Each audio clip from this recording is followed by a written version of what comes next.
जी sir, बिल्कुल। मेरा sir इसी से जुड़ा हुआ अगला सवाल है। वो ये है कि आप डीयू और जेएनयू दोनों की छात्र राजनीति को देखे हुए हैं और इससे जुड़े भी रहे हैं। तो मेरा सवाल है कि राष्ट्रीय राजधानी राजधानी में स्थित दो प्रतिष्ठित विश्वविद्यालयों की राजनीति के जो सिद्धांत और व्यवहार के रूप में जो आप देखते हैं राजनीति को, उसको आप कैसे देखते जी। हैं? इन दो विश्वविद्यालयों की राजनीति को सिद्धांत और व्यवहार के आधार पर। अ, दरअसल मेरा बहुत वक्त तो नहीं दिल्ली विश्वविद्यालय में गुजरा, चूंकि वहाँ एक शॉर्ट टर्म कोर्स में मैं था पहले, उसको बीच में छोड़ा। हाल फिर सेंट स्टीवेंस कॉलेज में मास्टर्स में सिलेक्शन हुआ, लेकिन आईएमसी में उस वक्त थे तो यहाँ से एडमिशन कैंसिल नहीं करा पाए।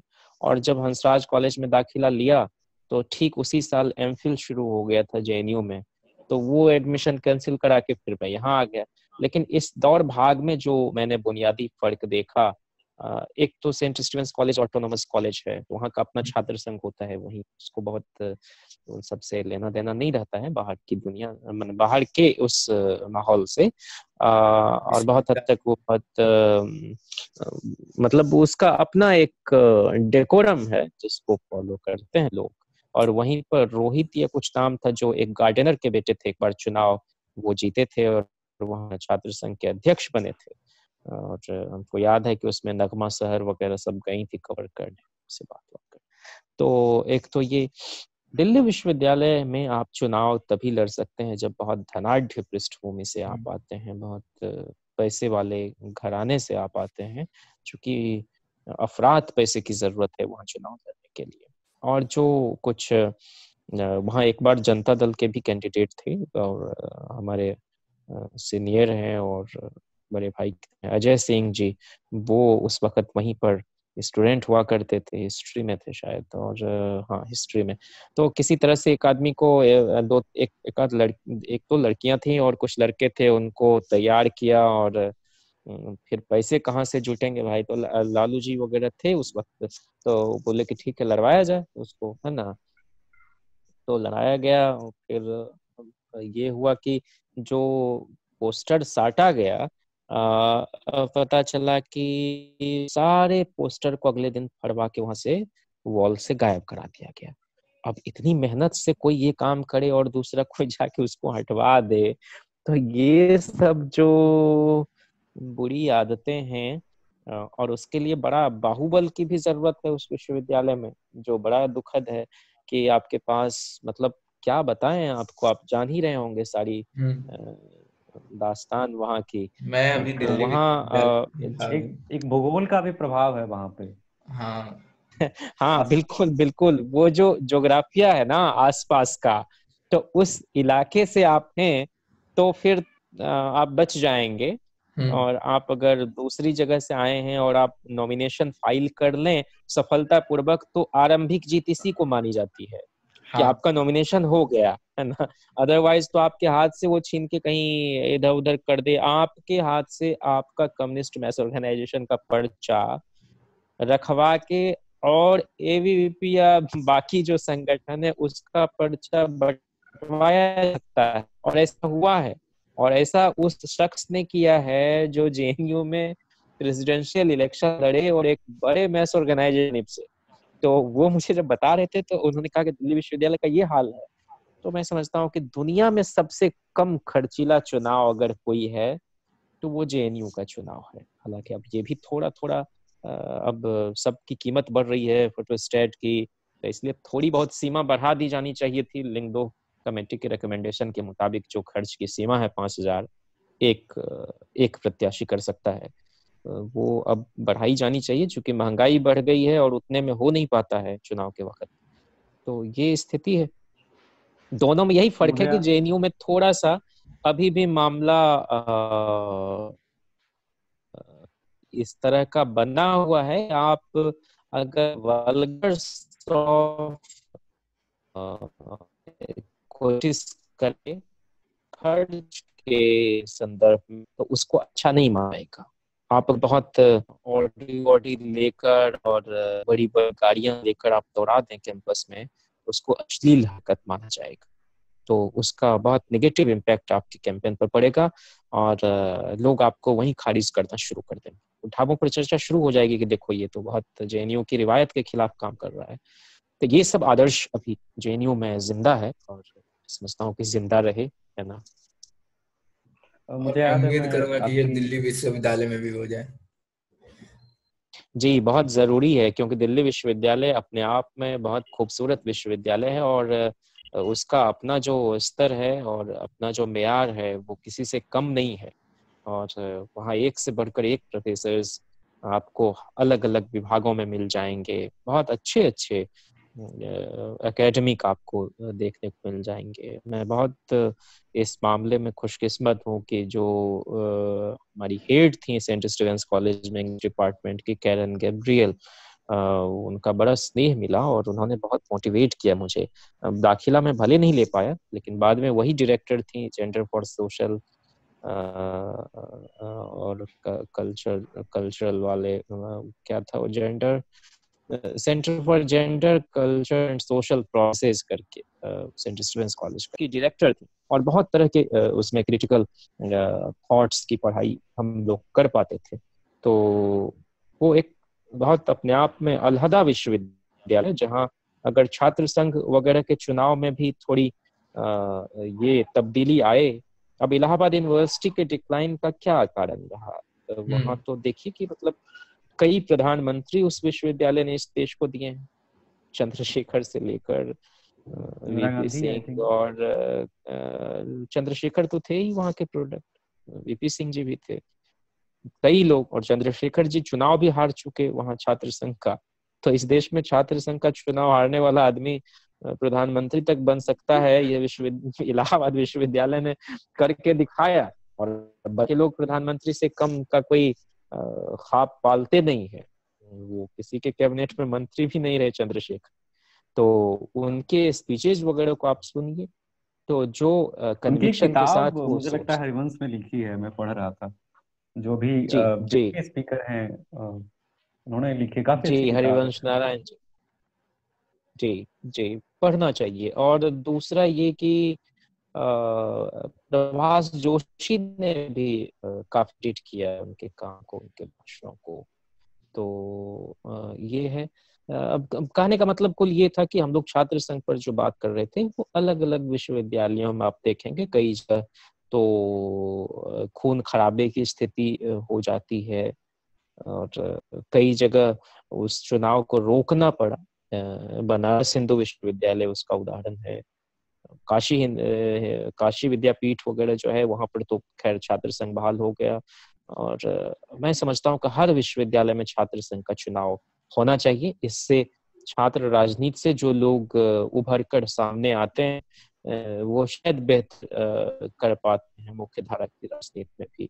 उनको पॉलिसी की भी समझ होती है, उनको एक तरह से संघर्ष की भी आदत पड़ी हुई रहती है। आसानी से जीवन में कुछ मिलता नहीं, तो वो विश्वविद्यालयों में क्या क्या दिक्कतें हैं, कैसे सेशन सही चले, कैसे अच्छे कुलपति भेजे जाएं विश्वविद्यालयों में, कैसे रिक्रूटमेंट का बार थोड़ा स्टैंडर्ड जो है वो हाई रहे। आप विश्व स्तरीय नियुक्ति प्रक्रिया अपना लीजिए, देखिए कैसे विश्वविद्यालय का अकादमिक जो माहौल है वो ठीक हो जाता है। एकेडमिक कल्चर को दुरुस्त करना है तो टीचर्स रिक्रूटमेंट प्रोसेस को ट्रांसपेरेंट बनाइए। यह नहीं कि फला आइडियोलॉजी की सरकार है तो अपने अपने लोगों को आप भर दें सब जगह। तो उससे एक प्रोफेसर तो 30 साल के लिए आता है और फिर 30 साल तक वो अपने हिसाब से चीजों को मैनिपुलेट करेगा, अगर वो कायदे का आदमी नहीं हो। मैं नहीं जानता कि किन लोगों की क्या पृष्ठभूमि है, लेकिन अगर आप अभिजीत पाठक की क्लास अटेंड करें जेएनयू में सोशियोलॉजी में, तो आपको ये एक एक फील आएगा, एक एक एक स्वाद मिलेगा पढ़ने का। और जो आमने सामने बैठकर जो लेक्चर सुनने का आनंद है वो उनकी बातों से, क्योंकि पूरे जीवन हमको लगता है कि उन्होंने बहुत तपस्या से इस भूमिका को जिया है बतौर शिक्षक। और ऐसे बहुत सारे लोग आपको मिल जाएंगे। तो मेरे गाइड है तो और कोई काम नहीं, पढ़ना पढ़ाना, पढ़ना पढ़ाना। इरफान हबीब साहब को देख लीजिए, तो मैंने एक शख्सियत पूरी जिंदगी अपनी लगा देने के बाद वह शख्सियत हमारे सामने इस रूप में आती है। तो ये कोई साधारण नहीं है टीचर का, या किसी भी क्षेत्र में कोई भी हो। अगर कोई पॉलिटिशियन भी है तो बहुत मुश्किल से एक पॉलिटिशियन का निर्माण होता है, और इसीलिए मैं मानव मर्यादा के खिलाफ जाकर किसी भी व्यक्ति पर कोई व्यक्तिगत टिप्पणी करने का हिमायती नहीं रहा, वो किसी भी विचारधारा का आदमी। वो अगर अ, जी जी सर। मैं कह रहा था कि हिंदी के पाठकों में आजकल मेरा ये प्रश्न है कि कथेतर की ओर रुचियां बढ़ी है। जैसे मैं अभी कुछ दिन पहले राजकमल प्रकाशन समूह के संपादक से बात कर रहा था, उन्होंने भी इस बात की पुष्टि की कि कथेतर की ओर लोगों की रुचियां बढ़ी है। आपकी किताब की जो विधा है वो कथेतर कथेतर में ही है। लालू यादव और राबड़ी देवी के विकास के मॉडल की भी बात करता है ये। दो सवाल है, एक तो कि किताब लिखने के पीछे की कहानी क्या है, और दूसरा कि उस मॉडल के बारे में भी बताएं जो आप विश्वविद्यालयों की बात कर रहे हैं, जो आप कमिश्नरेट में महिला जो लड़कियों की शिक्षा के ऊपर जो काम किए गए उसकी बात कर रहे हैं। इन सब के बारे में थोड़ा विस्तार से बताएं। जी नहीं, पाठकों की रुचि जो हम उसकी बात अगर करें तो वो तो का अपना जो मिजाज है उसके हिसाब से लोग पढ़ता है। मुझे तो कविताओं की किताब पढ़ने में भी उतना ही आनंद आता है, और जो आपका नॉन फिक्शन है उसको भी उतना ही चाव से पढ़ते हैं, और फिक्शन को भी उतने ही प्रेम से। तो ये तो निर्भर करता है कि कब किस तरह का मूड है आपका, और कौन सी चीज आपकी रूह की भूख को थोड़ा शांत करती है। तो एक जमाने में प्रेमचंद और शरतचंद्र को पढ़ना बहुत अच्छा लगता था। एक समय में लखनऊ बॉय भी उलटने का बहुत मन करता है, और कभी आप जूठन को भी पसंद करते हैं, और कभी अभी कोई देश है महाराज भी आप बहुत चाव से पढ़ते हैं। तो ये तो चलता रहता है।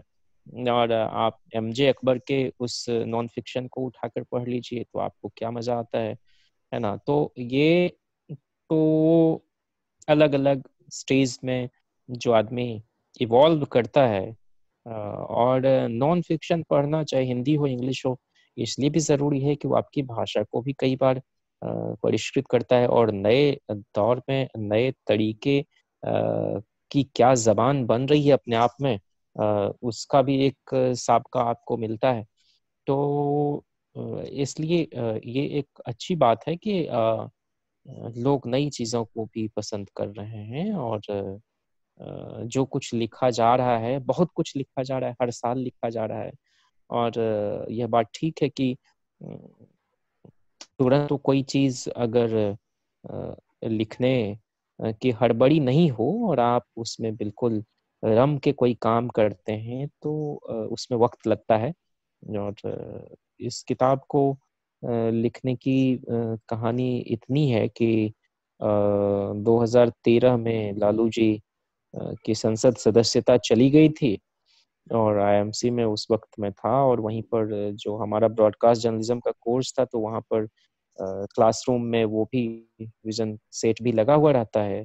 और वहाँ पर जो उस खबर को सुनने के बाद हमारे जो क्लास फेलो थे वो लोग, उसमें से कई लोग बहुत विचित्र किस्म की भी टिप्पणियां कर रहे थे लालू जी पर, जो मुझे बहुत अच्छी नहीं लग रही थी। और फिर वो होते होते बहुत हॉट डिस्कशन में तब्दील हो गया। और फिर हम लोग वहां से जब गए, एक जावेद की दुकान है, तो वहां भी यही इसी तरह की बातें होती रही, और वो दिन ही कुछ ऐसा था कि आप कहीं भी जाते तो वो गॉसिप आपको सुनने को मिल जाती। फिर हम लोग पूर्वांचल ढाबे पर गए तो वहां भी यही। तो बाद में मुझे रियलाइज हुआ कि बजाय इसके कि हम आपस में कुछ इस तरह की अप्रिय गुफ्तगू में उलझें, उससे बेहतर है कि हम इसको रिस्पॉन्ड करें कुछ लिख कर, कुछ गंभीर काम के जरिए। तो शायद वो ज्यादा स्थायी होगा। और वहीं से धीरे धीरे धीरे धीरे ये कुछ कुछ लिखता रहा। और बाद में जब मैं 2017 में एक वो world festival of youth and students करके, जो 4 साल में हर बार होता है। रूस गया हुआ था, तो वहाँ पाकिस्तान से 2 मित्र जो है सिंध तरफ के, तो सिंध इलाके के वो मिले थे। पूछा लालू जी कैसी है, सुना है आपकी सर्च कर रही हो उनको। तो मुझे थोड़ा ताज्जुब हुआ कि लालू जी के बारे में ये पूछ रहे हैं। तो मैंने उनसे कहा भी कि आपको कैसे मालूम, तो बोले कि नहीं हमारे यहाँ भी वो बहुत लोकप्रिय हैं। और फिर कुछ मजाक भी हुआ कि आप को मालूम है कि जिस सिंध से आप आते हैं उसी सिंध में पैदा हुए आडवाणी जी को उन्होंने अरेस्ट किया था, तो एक सिंधी होने के नाते आपको बुरा नहीं लगा?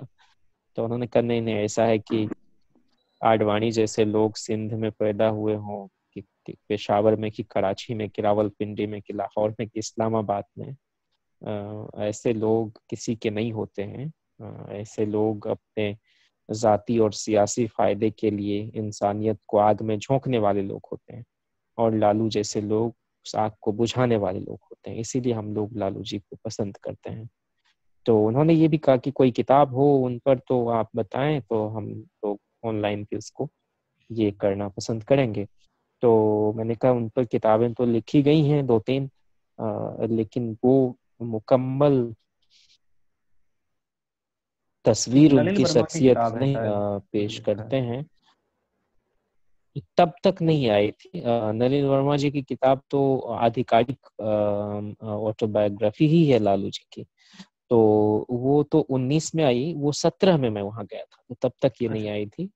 शंकरशन जी की किताब थी, इसका टाइटल ही था making of Lalu and unmaking of Bihar. अब ये वो तो तो उसमें उस पे तो बहुत एक अलग सीरीज की जा सकती है, मैं उस पे नहीं जाना तो चाहूंगा। हाँ, तो मतलब कि वो उसमें बहुत किताब ही सारी बातें नेगेटिव हैं। कनोटेशन से शुरू होती है। कुल मिला के अब शंकरशन जी के प्रति मेरा सम्मान है, लेकिन उस किताब जी के जी, अंदर जिस मैं भी तरह बहुत से सम्मान। और वो अच्छा लिखते भी हैं, कई मतलब एक लंबा अनुभव है उनका। तो लेकिन उस किताब का प्रस्थान बिंदु ही यही है कि लालू जैसा, उसके आगे जो एडजेक्टिव लगाना हो वो इस धरती पर पैदा नहीं हुआ होगा। उस किताब के पूरी अंतर वस्तु यही है, और यही एस्टेब्लिश करने का प्रयास किया गया है, चाहे वो किस्सा गोई के अंदाज में किया गया हो या अपने आप को बहुत निरपेक्ष बताते हुए किया गया हो, और एक परसेप्शन भी गढ़ा गया। तो इसलिए वो मतलब उसके साथ ये बुनियादी दिक्कत है उस किताब के साथ। तो खैर लेकिन वो किताब पढ़े जायक है, उसमें बहुत चीज आपको जी जी मिलेगी। बिल्कुल। हाँ, और पढ़ना चाहिए, मैंने खुद भी पढ़ी है और कई जानकारी उससे आपको प्राप्त हो। खैर, तो मैंने उनसे कहा कि ये तो है 2-3 किताबें, तो आप खुद ही क्यों नहीं लिखते हैं? और तो हमने कहा मैं जब लिखूंगा तो आपको तो एक तो ये भी एक 2 वाकये जो है, एक 2013 वाला और एक ही 2017 वाला। और फिर 2017 में उनके जन्मदिन वगैरह पर कोई लेख हमने लिखा था, और फिर 2018 में और विस्तृत लेख, जिसको उन्होंने अपने पेज से भी शेयर वगैरह किया था। और बाद में एक रामजी भाई हैं और हमारे सुनील भाई हैं, इन लोगों ने कहा कि इसको बुकलेट के रूप में हम छाप सकते हैं और इसको बंटवा दिया जाएगा, तो लार्जर मास के बीच बात चली जाएगी। तो हमने ये सोचा कि अच्छा ठीक है। फिर धीरे धीरे मेरे मित्र हैं जैनेंद्र, उन्होंने कहा कि नहीं, बुकलेट ठीक नहीं है, मैं जानता हूँ कि इस तरह का काम बार बार नहीं होता है, तो कोई एक बार ही एक कायदे का काम तुमको करना चाहिए, और फिर भले थोड़ा विलंब से आए।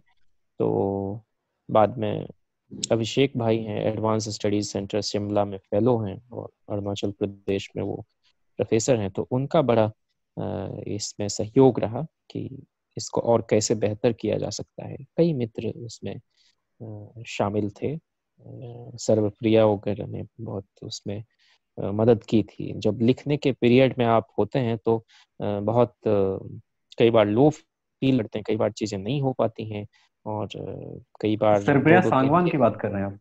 जी जी जी, तो कई बार काफी 3-4 अच्छी। हमारे जी एक जी मंच पे आई थी हमारे यहाँ एक कॉन्फ्रेंस में। उसके बाद जी, से हम लोगों ने काफी वो किया था, काफी मतलब मुझे लगता है वो काफी सुलझी हुई, अप्रोचेबल हैं। जी जी बिल्कुल। हाँ, बहुत सुलझे हुए ढंग से, और जो वो लिखती पढ़ती बोलती हैं और जो वो सोचती हैं उसमें कोई बहुत वक्रता नहीं है। और लगातार खुद को चेक भी करते रहना, और कुछ गड़बड़ हो रहा है तो क्यों हो रहा है, तो ये एक एक आर्गुमेंटेटिव इंडियन है।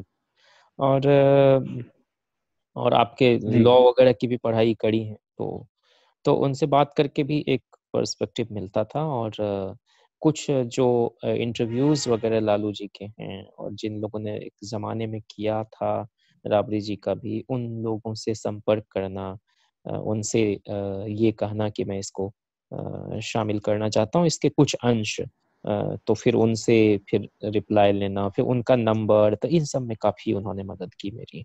और फिर सुनील भाई थे, जैनेंद्र जो हमारे मित्र हैं, उनके घर पर आखिर के दिनों में 4 महीने में रहा।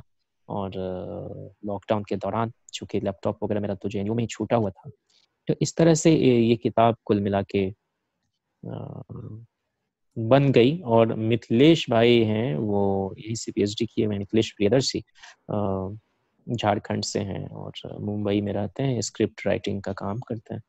तो उन्होंने जब इसका एक ड्राफ्ट देखा था 2019 में, जबकि इस लोकसभा चुनाव के पहले इस किताब को आ जाना था, तो उन्होंने देखते ही कहा कि ना, इस तरह से तो इसको बिल्कुल नहीं प्रकाशक को भेजा जाना चाहिए, इसमें बहुत काम बाकी है और बहुत कुछ बेतरतीब सा भी लग रहा है। तो आप इसको बैठ आराम से चुनाव के बाद इस पर आप काम कीजिए। तो फिर वो काम तो फिर टल गया, चूंकि लोकसभा चुनाव के बाद फिर यहाँ जेएनयू वगैरह का चुनाव, और फिर हमारा अपना रिसर्च प्रपोजल का भी काम। तो फिर इस साल जो है 20 में, उसमें नए सिरे से फिर लग के, और बहुत और कोई असाइनमेंट नहीं लेना, फिर इसी को सोचा कि किसी तरह से इसको कायदे से पूरा किया जाए, प्रेम से। तो ये था। एक मित्र हैं विवेका भारत, वो मुझे अक्सर ताने देते रहते थे, और कि आप जो है इतना कुछ सुनाने के लिए आपके पास होता है, लेकिन आप सुना देते हैं और फिर बात वहीं हो जाती है।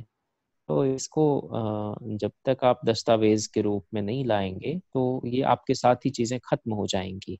और हर कोई अपने हिसाब से कहता है, हर किसी के कहने का अपना तौर तरीका होता है बरतने का, और वो क्या बता रहा है, क्या पाठकों से छुपा रहा है, यह भी एक ईमानदारी और बेईमानी का मसला होता है। और वो हमने राइटिंग में देखा है बहुत जगह। बहुत सारे पॉलिटिकल वाकये ऐसे भी हैं जिसको खुद लीडर भी कई बार नहीं चाहते कि वो बताई जाए। जैसे मैं आपको बताऊं कि इस किताब में इस बात का जरूर जिक्र है कि कैसे 90 में भी जो वोटिंग के जरिए मुख्यमंत्री का चयन हुआ, या नेता, अपने दल का नेता, चूंकि उस सरकार में तो कम्युनिस्ट का भी सपोर्ट था बाहर से, तो उसमें जो ताऊ देवीलाल जी थे, उनका बड़ा स्नेह रहता था नई पौध के, जो जो नई खेप के की पौध थी, उन सब के प्रति। तो वो जीप वगैरह भी भेजते थे प्रचार के लिए बिहार। आपको 85 में नीतीश जी के लिए भी भेजा था, लालू जी को भी मानते थे, और शरद जी के साथ उनका अपना एक याराना था, तो लोकदल के जमाने से। तो उन्होंने एक दफे ये बात कही थी शरद जी को कि नीतीश को ही बना दें बिहार का मुख्यमंत्री, कैसा रहेगा। तो इस बात को सुनकर शरद जी को लगा कि ये कहाँ से गड़बड़ी हो रही है, क्योंकि तय तो हुआ था कि लीडर अपोजिशन रहे हैं लालू जी, तो उनको हम लोग नेता का चुनाव लड़वाएंगे वहां दल के अंदर, अगर चुनाव की नौबत आई वोटिंग की तो। और रामसुंदर दास जी पहले भी मुख्यमंत्री रह चुके थे, तो वो भी थे एक दावेदार। बीच में चंद्रशेखर जी के उम्मीदवार हो गए थे, रघुनाथ झा जी। तो उन्होंने कहा कि आपसे ये किसने कह दिया। तो ना हम पूछ रहे हैं तुमसे। तो अगर आपको ये नया नया ख्याल कहाँ से आता है। नीतीश को तो हम मंत्रिमंडल विस्तार में आपके साथ जो है जूनियर मिनिस्टर बनाने का सोचे हैं। और वही हुआ, जो मंत्री परिषद का विस्तार हुआ था, तो कृषि राज्य मंत्री नीतीश जी बने थे, और सरकार की तरफ से कृषि मंत्रालय के अधिकांश जवाब नीतीश जी ही उठ कर देते थे देवीलाल जी की तरफ से। तो हालांकि वो जब बने शायद अप्रैल वगैरह में मंत्री बने थे 90 में, और वो कुछ दिन के बाद ही तो वो सरकार चली गई थी, अगस्त वगैरह तक आते आते खत्म होते होते। तो ये जो है ये जो किस्सा है कि भाई नीतीश जी का नाम उसमें इमर्ज कर रहा है उनके मन में, देवीलाल जी के मन में, अब ये सब कहीं नहीं सुनने को आपको मिलेगा। तो ये भी बताएगा जिन्होंने कभी शरद जी से भी बात करी हो, या जिनका, देवीलाल जी अब है नहीं, तो क्या छुपाना है, क्या बताना है, इस तरह की भी शरारत कई बार होती रहती है, और पाठक को ठीक ये नहीं एक सेंस मिल पाता है कि उस वक्त एग्जैक्टली क्या हुआ होगा, क्योंकि आखिरकार तो तथ्यों से ही मतलब नहीं होता है, पाठकों की जिज्ञासा उनको तह तक भी ले जाने के लिए उद्यत करती है। और अगर बहुत सारे ऑब्जर्वर आए थे सिर्फ इस बात के लिए बिहार कि किसी तरह से ये चुनाव कायदे से हो जाए, तो उसमें अधिकांश ऑब्जर्वर जो थे वो आपके लालू जी के खिलाफ थे, जॉर्ज से लेकर पटेल जी, और शुरू में तो मुलायम सिंह जी को भी लोग यह समझाने में कामयाब रहे कि नहीं, राम सुंदर दास ही ठीक रहेंगे। बाद में वो फिर समर्थन में आए लालू जी के। तो ये कुल मिला के वो बहुत दिलचस्प वाकया रहा, और लोग जानते भी हैं उसको, कोई वो नई बात भी नहीं है। लेकिन जहाँ तक डेवलपमेंट मॉडल का ताल्लुक है, तो यह जरूर है कि लालू जी ने यह कोशिश की अपने कार्यकाल में कि हम जो बहुत दबे कुचले वर्ग के लोग हैं उनको हम किसी तरह से उठा पाए, पहले उनके घर का बंदोबस्त हम कर पाए। अगर कोई लैंडलेस है जिसको रहने के लिए नहीं झोपड़ी है, तो उसके लिए हम रैन बसेरे का भी निर्माण करें राजधानी में और भी शहरों में। और ये जो आपको मिड डे मील वगैरह का कॉन्सेप्ट है, ये तो एक ज़माने से तमिलनाडु में था लागू। आप डी राजा जी से कभी बात कीजिएगा जो सीपीआई के हैं, उन्होंने एक बार कहा कि हम तो कभी पढ़ ही नहीं पाते, क्योंकि हमारे जो पेरेंट्स थे वो वर्कर्स थे, और उनको इस बात की फिक्र नहीं करनी पड़ती थी कि हमारा बेटा जो स्कूल जाएगा तो वो खाएगा क्या, क्योंकि हमें खाने के लिए स्कूल में मिल जाते थे। तो ये जो सस्ता खाना जो है वो कर्पूरी जी के समय में भी था, और कई जगह था, और लोग जाते थे और कम पैसे में उनको खाना वहां पर मुफ्त मिल जाता था।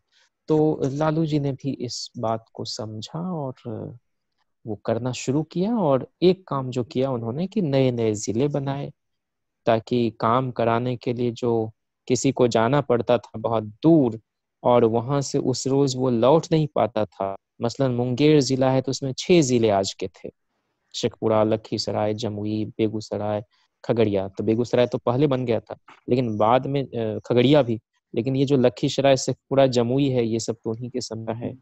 बांका उन्हीं के समय में बना, आपको बक्सर, कैमूर, ये सब उन्हीं के समय का है, और आपको इधर शिवहर उन्हीं के समय का है, अरवल राबड़ी जी के समय में बना। तो इस तरह से सुपौल, तो ये कुछ जो जिले हैं उसको उन्होंने बनाया, और कुछ नई यूनिवर्सिटी कायम की, जिसमें कि एक यूनिवर्सिटी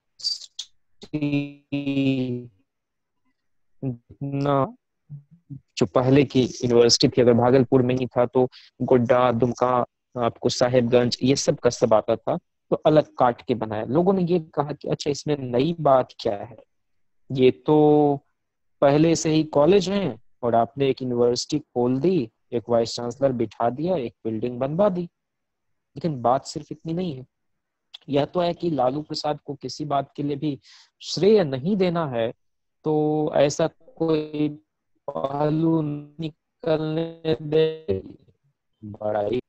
तो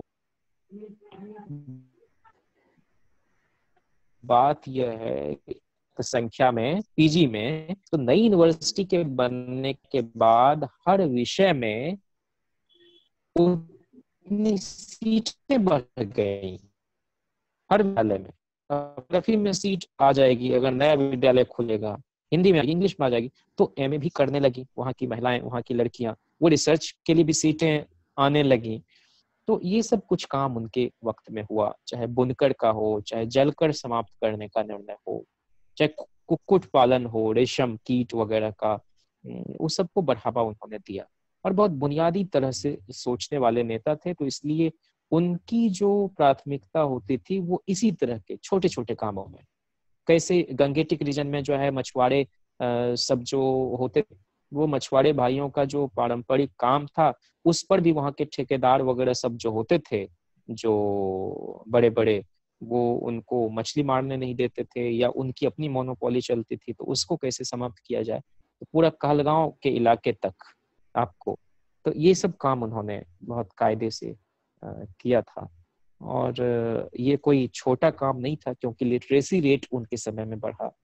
जो ग्रोथ रेट जो बिहार का है, वो अंकलेश्वरैया उसकी तुलना करते हैं कि नेहरू के समय में जो भारत का विकास दर था,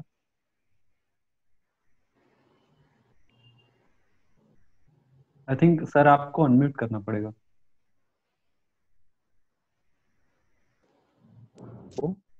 हेलो, जी जी, आप अनम्यूट जी हो गए थे सर। जी जी जी। तो मैंने कहा कि वो पहले दशक में जो ग्रोथ रेट था उससे कहीं बेहतर ढंग से बिहार ग्रो कर रहा था। और कभी नेहरू जी के समय में या इंदिरा जी के समय में जीरो डेवलपमेंट नहीं कहा गया, जबकि लालू जी के समय में कहा जाता था कि जीरो डेवलपमेंट हुआ है। तो इतने परसेंट ग्रोथ के बाद कोई 0% कैसे कह सकता है? और जो हर दशक का उस वक्त आता था, उस लिहाज से भी हम देखेंगे तो वो बातें धराशायी हो जाती हैं कि हम लालू प्रसाद के पूरे पीरियड में अगर हम धान धान वगैरह की भी खरीद को देखेंगे, या उस वक्त खाद्यान्न के मामले में आत्मनिर्भर राज्य बनने की बात भी अगर हम देखेंगे, तो इसका एक हमको सेंस मिलेगा कि नहीं भाई, उस वक्त राबड़ी जी के समय में भी ये अभी जो कृषि वगैरह का हम लोग देख रहे हैं, ये एपीएमसी वगैरह उस वक्त था, एग्रीकल्चरल जो प्रोड्यूस मार्केटिंग कमेटी थी, उसको खत्म किया गया 2006 में। और आप क्राइम वगैरह की भी अगर आप बात देखिएगा तो 2005 से पहले के आंकड़े उठा लीजिए और अभी के उठा लीजिए, तो एक परसेप्शन गढ़ा गया कि नहीं, लालू प्रसाद के पीरियड में जो है जैसे कुछ हुआ ही नहीं बेहतर। और उस वजह से आप पाएंगे कि एक बड़ा तबका जो है वो लालू प्रसाद के बारे में एक अलग किस्म की राय बनाने लगा, और जिसका खामियाजा जो है वो उनको देखना भी पड़ा। सरकार से वो बाहर हुए। आप देखिएगा कि जो उनके समय में कॉलेज सर्विस कमीशन वगैरह था और यूनिवर्सिटी सर्विस कमीशन वगैरह था, वह भी बहुत इम्पार्शल ढंग से काम करता था। और जो 94 में 25,000 शिक्षकों की बहाली हुई, और उसमें जिस तरह से बीपीएससी ने उन शिक्षकों की नियुक्ति की, वो आज भी उसका हवाला दिया जाता है कि नहीं अपॉइंट हो। जी, हेलो, जी जी जी जी जी, तो शायद कुछ बेहतर हो। 1999 में जो है कल्याण विभाग में बड़े पैमाने पर राबड़ी जी ने बहाली की, और फिर 2000 ईस्वी में बीपीएससी जरिए ही बहाली उन्होंने की। और फिर दोबारा जब वो शिक्षकों की नियुक्ति करना चाहती थी शिक्षक छात्र अनुपात को संतुलित करने के लिए, 34,540 पदों के लिए वो एडवर्टाइज उन्होंने किया था, लेकिन वो मामला कोर्ट में चला गया। और कोर्ट में क्यों गया? तो जो ट्रेनिंग किए हुए लोग थे वो कह रहे थे हम परीक्षा नहीं देंगे, हमें ऐसे ही बहाल आप कीजिए। और ये उनको गवारा नहीं था। अगर आप योग्य हैं तो परीक्षा से क्यों भाग रहे हैं? आप जी परीक्षा दीजिए, आप पास होइए। और तो वो मामला सुप्रीम कोर्ट चला गया और लंबे समय तक केस चला, और 2012 में जाकर वो बहाली हुई। तो आप तो कुछ बेहतर करना चाह रहे थे, लेकिन कई बार कोर्ट का रंग, कई बार लगातार मुकदमेबाजी। अभी क्या हो रहा है बिहार में कि कोई नियुक्ति प्रक्रिया है 3-4 साल से पहले नहीं पूरी होती है। और ये पता चला है कि नीतीश जी ने खुद ही कुछ मुकदमेबाजों को बिठा रखा है, खुद एडवर्टाइज करते हैं, खुद से ही पिटीशन डलवा के और उसको कोर्ट में घसीटवा देते हैं उस एडवर्टाइजमेंट को। तो ये एक विचित्र मोडस ऑपरेंडी मैंने हमको पता चला कि इस तरह से डिले मतलब कराया जाता है। तो ये सब कुछ जब हम देखते हैं तो लगता है कि नहीं, उनके समय में कुछ खास लोगों का ही विकास नहीं होता था, बल्कि समाज के हर वर्ग के लोगों को मौका मिल सके, ये इसकी भरसक कोशिश उन्होंने की थी। और यही वजह है कि साथ साथ विश्वविद्यालय खोलने के काम में उन्होंने अभिरुचि ली। और ये तो मैंने जो आपको बताए कि ये जिले बिहार के, उसमें 7 जिले जो हैं वो अविभाजित में इलाके में बनाए थे, जिसमें एक सिंहभूम को 2 हिस्सों में बांटा 90 में 16 नवंबर को, पूर्वी सिंहभूम पश्चिमी सिंहभूम। फिर बोकारो को जिला बनाया उन्होंने 31 मार्च 91 को, गढ़वा को जिला बनाया 1 अप्रैल 1991 को, चतरा को जिला बनाया 19 मई 1991 को, पाकुड़ को जिला बनाया 28 जनवरी 1994 को, कोडरमा को जिला बनाया 10 अप्रैल 1994 को। और बिहार का तो आपको बताया मैंने, जमुई, सुपौल, कैमूर, बक्सर, बांका, लखीसराय, शेखपुरा, शिवहर, अरवल और बगहा जो पुलिस जिला है वो भी लालू जी के समय में ही बना 8 जनवरी 1996 को। और आप देखेंगे कि जो सब डिवीजन है बिहार के 102 के आसपास, उसमें बहुत सारे सब डिवीजन इन्हीं दोनों मुख्यमंत्रियों के काल में बने। उसमें जैसे रोसड़ा है, तो रोसड़ा को तो जिला बनाने के लिए लगभग सब काम हो गया था, लेकिन सरकार राबड़ी जी की फिर चली गई थी। तो इसलिए ऐसा नहीं कह सकते कि उनके समय में विकास का काम ही नहीं हुआ, बल्कि उन कामों को सामने लाया ही नहीं गया। जो गड़बड़ कुछ लोग करते थे उसको बहुत मैग्निफिकेशन के साथ अखबार में रंग दिया जाता था, और जो कायदे का काम था उसको कुछ करते नहीं थे। अब 2 मार्च 91 से उन्होंने जो ताड़ी कर है उसको माफ किया, और ताड़ी बेचने के लिए लाइसेंस जरूरत ही हमेशा हमेशा के लिए समाप्त कर दी। और इससे पासी समुदाय के लोगों को अपना जो पारंपरिक रोजगार है उसके जरिए भरण पोषण में काफी सहायता मिली। अब सामाजिक सुरक्षा पेंशन जो है 30 रुपये से बढ़ाकर 100 रुपये प्रति महीना, और बेरोजगारी भत्ता 50 से बढ़ाकर 100 रुपये उन्होंने किया, ये बुजुर्गों के लिए, बेसहारा लोगों के लिए, निर्बलों के लिए। जब विश्वविद्यालयों का शिक्षा बजट केरल में 21 करोड़ और यूपी में 68 करोड़ का होता था, तो लालू जी ने उसको बढ़ाकर बिहार में 105 करोड़ से बढ़ाकर 156 करोड़ कर दिया। अब इसका जिक्र क्यों नहीं होता कहीं, या हमारी पीढ़ी के लोग क्यों नहीं जान पाते? इसलिए कि इसको बताया ही नहीं गया।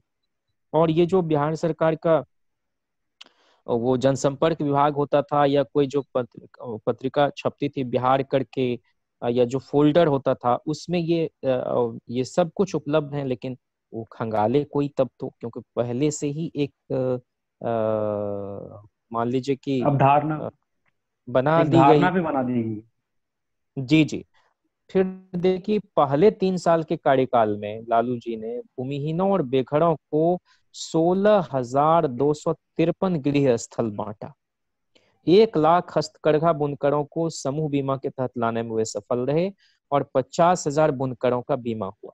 दंगा पीड़ित भागलपुर के बुनकरों के लिए विशेष योजनाएं उन्होंने सफलीभूत की। और पिछले साल ही मैं उन बुनकरों के इलाके में नाथनगर, चंपानगर गया।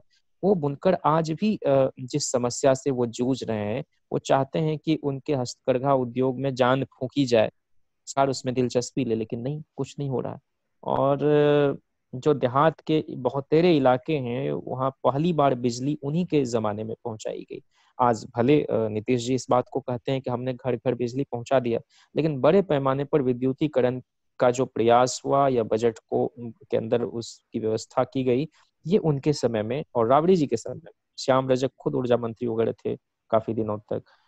तो ये हुआ। और आप देखेंगे कि शिक्षा माफिया पर नकेल उन्होंने कसी, और जो जो कुरमुत्ते की तरह जाली टेक्निकल एजुकेशनल इंस्टीट्यूट्स थे उन पर उन्होंने लगाम लगाया। जो धोबी समाज के लोग हैं उनके लिए धोबी घाट और मुसहर और डोम भाई बहनों की आत्मनिर्भरता के लिए सुअर पालन, मुर्गी पालन और जो बेंत बांस से सूप वगैरह दौरी सब बनता है हमारे इलाके जी में, जी जी। उसके लिए विशेष प्रशिक्षण की व्यवस्था उन्होंने की। आजकल लोग स्किल डेवलपमेंट के नाम पर बहुत तरह से अपना प्रचार प्रसार करते हैं। और स्वच्छता अभियान बहुत, अब गांधी जी जैसे बड़े विचारक को, जिनको सबसे बड़ा एनार्किस्ट दुनिया का कहा गया, और किस तरह से उसके जरिए बहुत बड़ी सत्ता को उखाड़ के फेंका जा सकता है, इस स्ट्रेटजी, बड़े स्ट्रेटेजिस्ट को आपने स्वच्छता अभियान में महदूद कर दिया। वो तो एक सिरा था सिर्फ और सिर्फ उनके व्यक्तित्व का। और आप जैसे मान लीजिए कि इंदिरा जी को आज सबसे ज्यादा उनके राजनीतिक पहलू को उभारा जाना चाहिए तो उनको इन्वायरमेंटलिस्ट बताया जाता है, उनको प्रकृति प्रेमी बताया जाता है। अब मुझे नहीं समझ में आता है कि इसकी क्या जरूरत महसूस हो गई लोगों को। तो स्वच्छता अभियान के लिए भी आप देखेंगे तो दलितों की बस्ती में जाकर बच्चों के नाखून कटवाना, उन पानी का टैंकर ले जाकर उनको नहलाना धुलवाना, जो उपेक्षित उपहासित समाज के लोग थे उनके अंदर आत्मसम्मान पैदा करना, आत्मबल पैदा करना, आत्महीनता से उनको निकालना, ये सब कोई छोटा मोटा काम नहीं था। और हर चौखट से आदमी निकलकर शैक्षणिक संस्थान पहुंचे, इसके लिए भी उन्होंने 1 रुपया उन बच्चों को देकर एक तरह से प्रोत्साहित करने का काम किया। और यही वजह है कि जो अंकलेश्वर थे, अंकलेश्वरैया अय्यर जो है स्वामीनाथन, उन्होंने एक आर्टिकल लिखा, मैं जिक्र कर रहा था। उन्होंने कहा कि न सिर्फ लेफ्टिस्ट क्रिटिक्स इस बात का रोना रोते हैं कि पिछले 2 दशकों में ग्लोबलाइजेशन का फायदा कुछ स्टेट्स तक सीमित रहा और बाकी बैकवर्ड स्टेट्स को कोई लाभ नहीं पहुंचा, बल्कि लॉर्ड मेघनाथ देसाई जैसे रिफॉर्मिस्ट क्रिटिक का भी यह कहना कि लालू प्रसाद के नेतृत्व में 15 साल में बिहार का लगभग नगण्य विकास हुआ, सच्चाई से परे है। CSR डेटा बताता है कि जहां 1980 से 91 के दशक में बिहार का ग्रोथ रेट 4.66% था, वहीं लालू राबड़ी शासनकाल के आखिरी 12 वर्षों में 93-94 से 2004-05 तक विकास दर 4.89% रहा। मतलब 80 से 91 4.66 और लालू राबड़ी शासनकाल में 4.89। 4.89% ग्रोथ रेट को जीरो डेवलपमेंट नहीं कहा जा सकता। अभी तो आप देख रहे हैं कि सब माइनस में जा रहा है चीजें। जी जी जो जी, नेहरू व बांग्लादेश से इंदिरा पीछे हैं गांधी हम लोग अभी एक नए आंकड़े के मुताबिक। जी, और जो नेहरू और इंदिरा गांधी के शासनकाल में भारत के 3.5% विकास दर से कहीं ज्यादा है। आगे स्वामीनाथन लिखते हैं अपने आर्टिकल में, लालू बीट्स नेहरू हॉलो, ये इकोनॉमिक टाइम्स का आर्टिकल है, कि किसी ने यह नहीं कहा कि नेहरू और इंदिरा के समय में जीरो डेवलपमेंट हुआ या उनके समय में भारत के विकास में ठहराव आ गया। हम यह माने कि लालू का बिहार नेहरू के भारत से कहीं ज्यादा तेजी से तरक्की कर रहा है।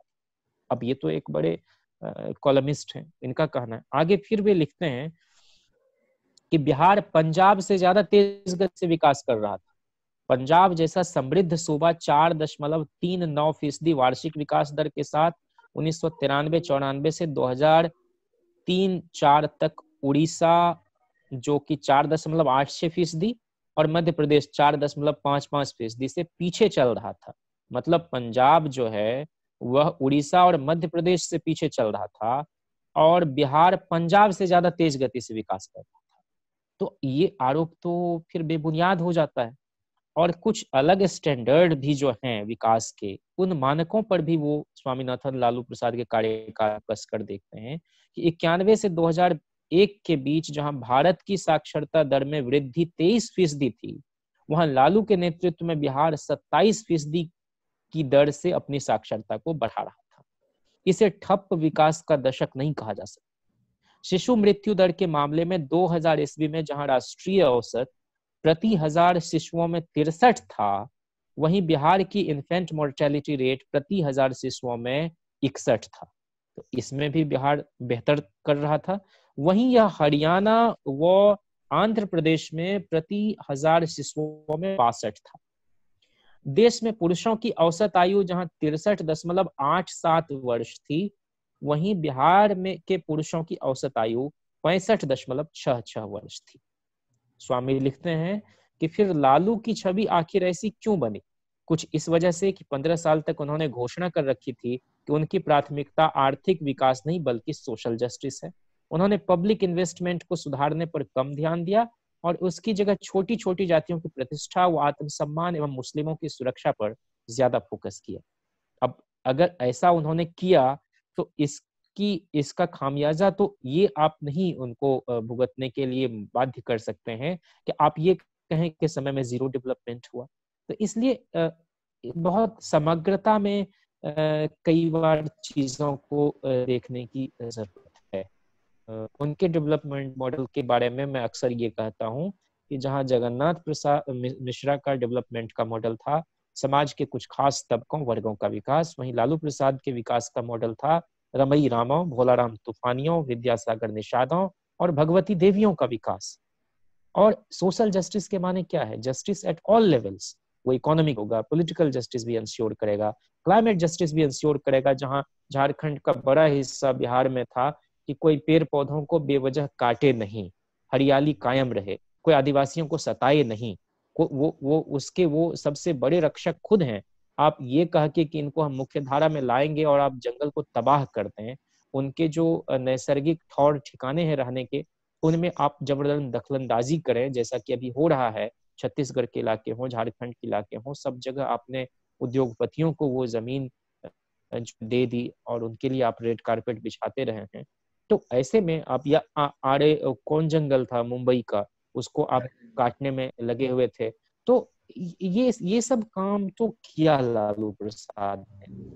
अब आप ये कहें कि अब उनके समय में जो है उद्योग धंधे, तो आज कौन से उद्योग धंधे भाई लग रहे हैं? जो कुछ भी उन्होंने इंडस्ट्री जो है, रेलवे की फैक्ट्री लगाई रेलवे के समय में, उसके अलावा आप बता दीजिए कि कहाँ कोई प्रोडक्शन हो रहा है।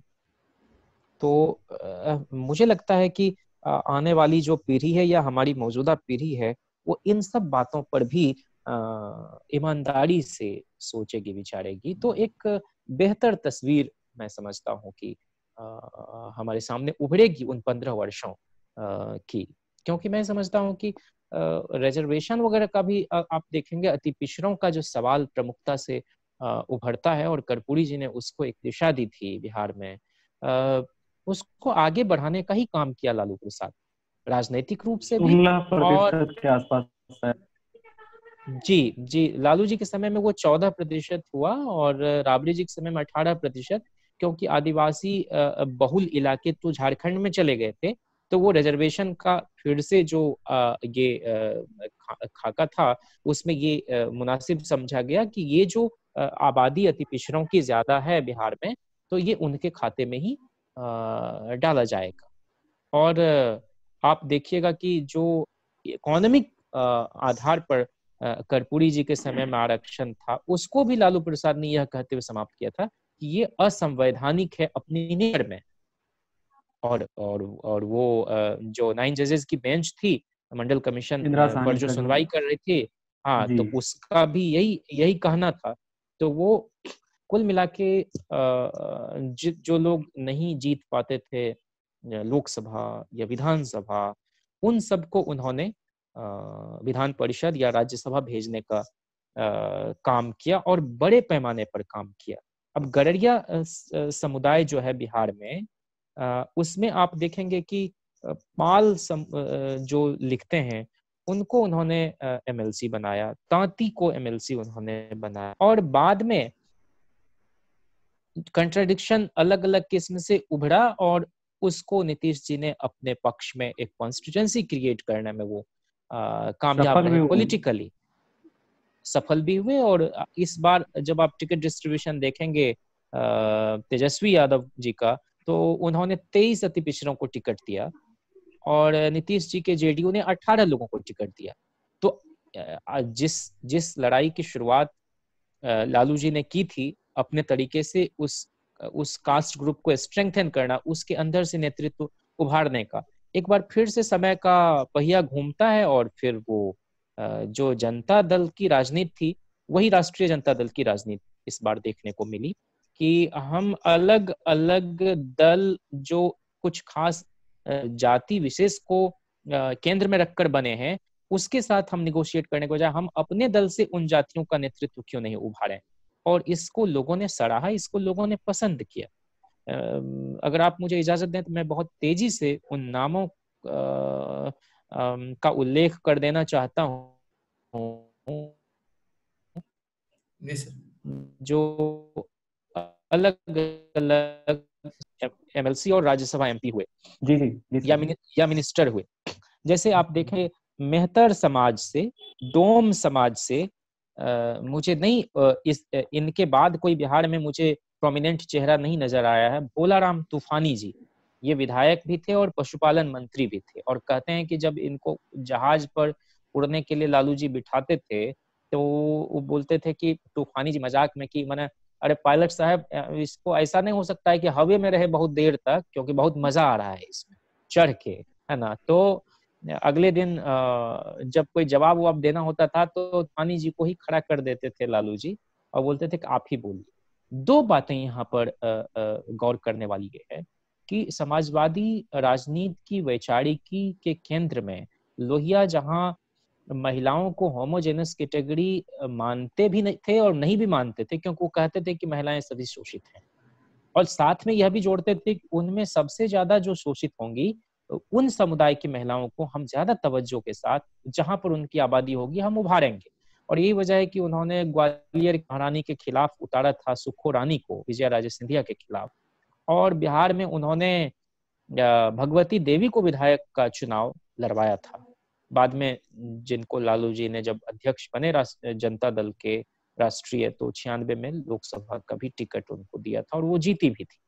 तो मैं सिर्फ ये कह रहा था कि भोलाराम तूफानी मेहतर समाज से, मुसहर समाज से आपको भगवती देवी जो गया से लोकसभा की सांसद हुई, जीतन राम मांझी जी जो पहले कांग्रेस में भी मंत्री थे लेकिन लालू जी के समय में भी थे विधायक और मंत्री, फिर समता देवी जो भगवती देवी की ही बेटी हैं वो बाराचट्टी से विधायक हुई, धोबी समाज से श्याम रजक जी विधायक थे फुलवाड़ी शरीफ से और ऊर्जा मंत्री, रविदास समाज से पूर्णमासी राम विधायक थे, मंत्री थे, गोपालगंज से सांसद भी हुए, रमई राम जी जो विधायक थे फिर मंत्री हुए, फिर प्रदेश अध्यक्ष जनता दल के भी और राष्ट्रीय जनता दल के भी रहे, फिर रामलखन राम रमन मधुबनी से और ये विधायक थे, माध्यमिक और उच्च शिक्षा मंत्री हुए, सुरेंद्र राम सीतामढ़ी से विधायक थे फिर मंत्री हुए, शीतल राम जी मेडिकल शिक्षा राज्य मंत्री हुए, यमुना प्रसाद राम कांग्रेस कोटे से ये मंत्री राबड़ी जी के समय में,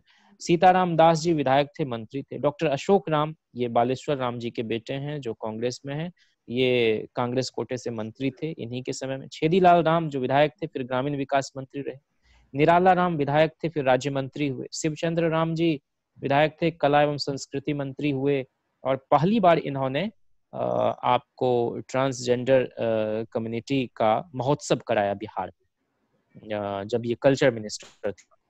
फिर नंदकिशोर राम जी जो 1977 में कर्पूरी जी के समय में एमएलए हुए, फिर इनको 1998-80 में इनको हराया गया बस कुछ वोटों से मात्र वहां का डीएम ने, फिर 98 में इनको एमएलसी लालू जी ने बनाया था और अभी ये प्रदेश उपाध्यक्ष राजद के। पासी समाज से मुनेश्वर चौधरी जो खनन मंत्री थे विधायक थे, उदय नारायण चौधरी जी जो विधायक थे, जी अब आ रही आवाज, जी हाँ, उदय नारायण चौधरी जी जो जेल मिनिस्टर और प्रदेश अध्यक्ष भी ये राजद के हुए, बाद में ये जेडीयू में चले गए थे और स्पीकर वगैरह हुए, फिर अभी आरजेडी में ही है। फिर अशोक चौधरी कांग्रेस कोटे से कारा राज्य मंत्री थे, फिर 2015 में ये शिक्षा मंत्री बने, बाद में ये जेडीयू में चले गए।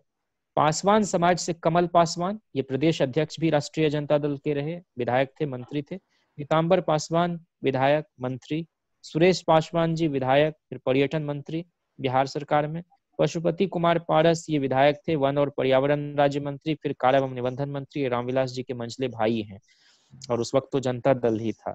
छेदी पासवान जी विधायक थे, सांसद रहे, कृषि राज्य मंत्री, स्वतंत्र प्रभार, अब ये अभी बीजेपी में चले गए हैं। सुखदेव पासवान जी सांसद रहे, राजेश कुमार ये सांसद गया के, सुरेश पासवान विधायक, फिर देवघर से, फिर पर्यटन व आवास मंत्री रहे झारखंड सरकार में। ब्रह्मानंद पासवान ये राज्यसभा सांसद थे। इन्हीं के बारे में कहा जाता है कि इन्होंने जोगीरा गाया लालू जी के यहाँ होली में, और फिर कहा गया कि इनको एमएलसी बनाया जाएगा। 2-4 जोगीरा और गाया तो उन्होंने कहा कि नहीं, इनको राज्यसभा में भेजना ही ठीक रहेगा। तो ऐसे ऐसे भी दिलचस्प वाकये हुए, और ऐसे लोगों को वही भेज सकते थे। मतलब कि अगर आप लोक कला में, लोक गायन में, किसी न किसी विधा में आप पारंगत हैं, तो इसकी परख लालू जी को थी। ऐसा नहीं हो सकता है कि एक जमाने में भिखारी ठाकुर के समय में लौंडा नाच गई ना, और उसके बारे में तरह तरह की फप्तियां कसी जाती थी, लेकिन जब वो प्रतिष्ठा का विषय बना तो तमाम तरह के संभ्रांत परिवार के लोग भी वो भारतनाट्यम और कथक करने लगे।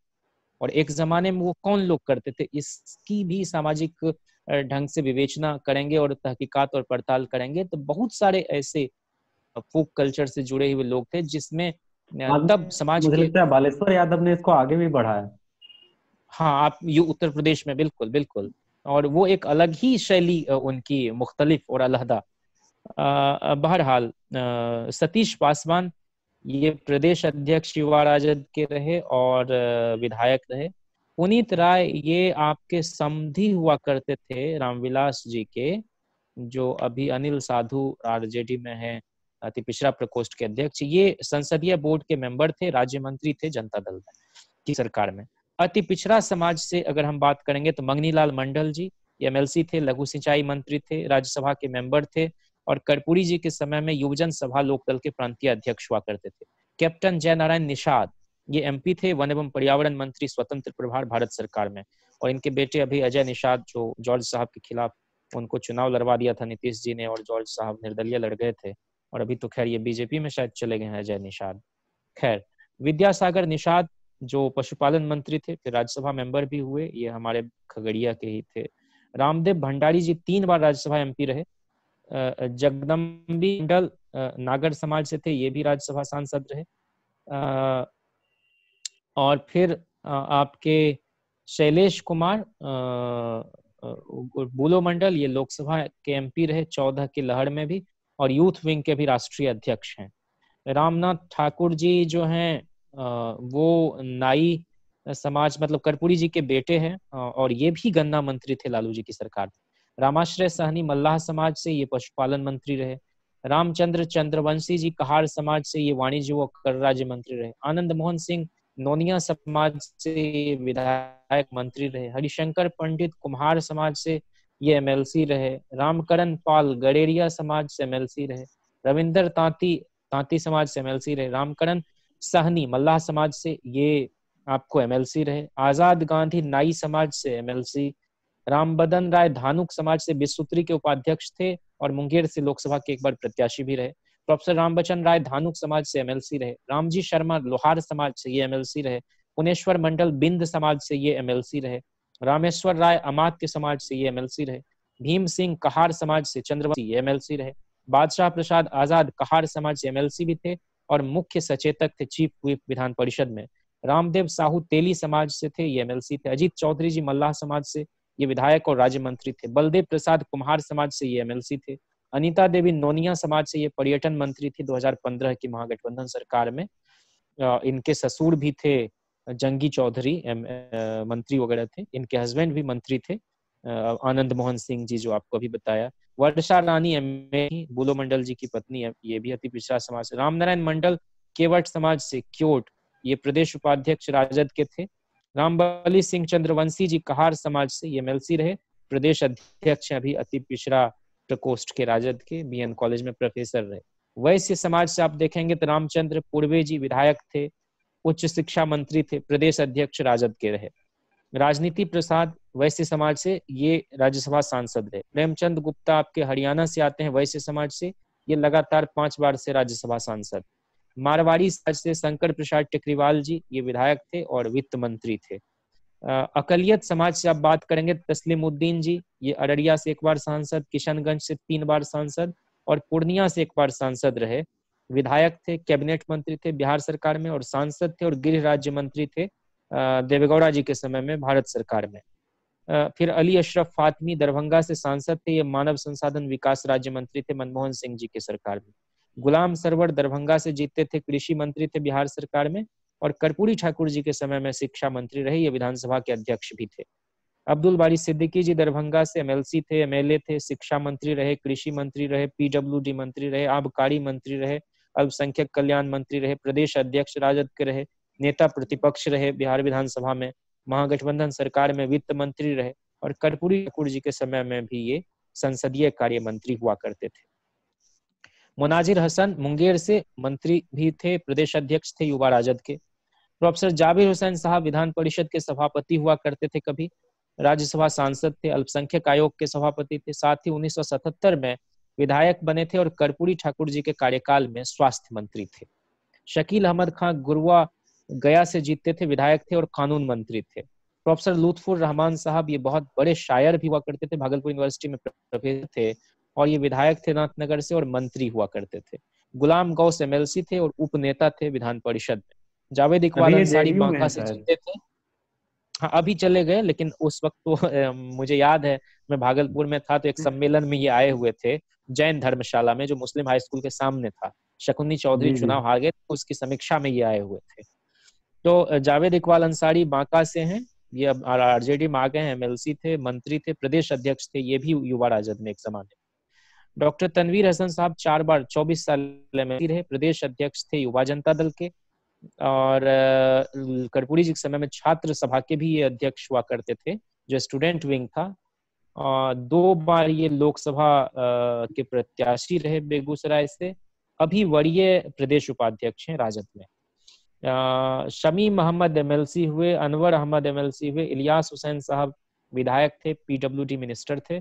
अख्तरुल इमाम जो है एमएलए हुआ करते थे, अभी वो एआईएमआईएम से एमएलए हैं और उस पार्टी के नेता भी हैं। सबा अहमद एमएलए हैं, एमएलए होती थी झारखंड तरफ से। नैयर आजम मधुबनी एमएलए थे।